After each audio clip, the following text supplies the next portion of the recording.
तर भावानं तुम्हाला कालच्या ब्लॉगमध्ये मी सांगणारच होतो, पण कालचा ब्लॉग जरा मोठा झाला. तर असा विषय असा होता, गुंड्याला आणि विश्ल्याला रांडेजीने सांगितलेलं मक्क्याच्या कणसं दापून जावं.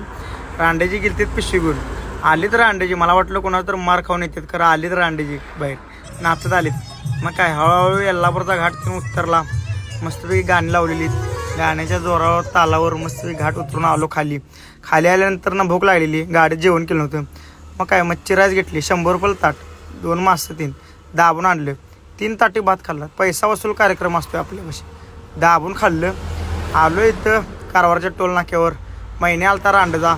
महिन्या म्हटला भावा चहा असतो नाण्या. मी म्हटलं चहा काय पिणार नाही लावड्या, छास पिणार. मस्तपैकी ताकाची पिशवी घेतली, पिलो. रात्री अक्का मसूर करायचं नियोजन लावलेलं. भात 3 बनवून झालता, अक्का मसूर शिजवून झालता.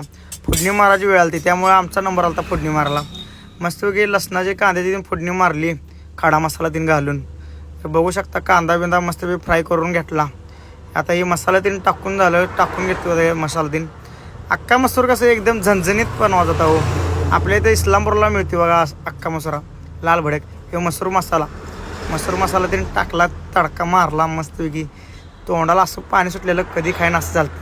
फायनली अक्का मसूर तयार झाला. वास तर असला एकदम भारी आलता की नाही, विषय कट.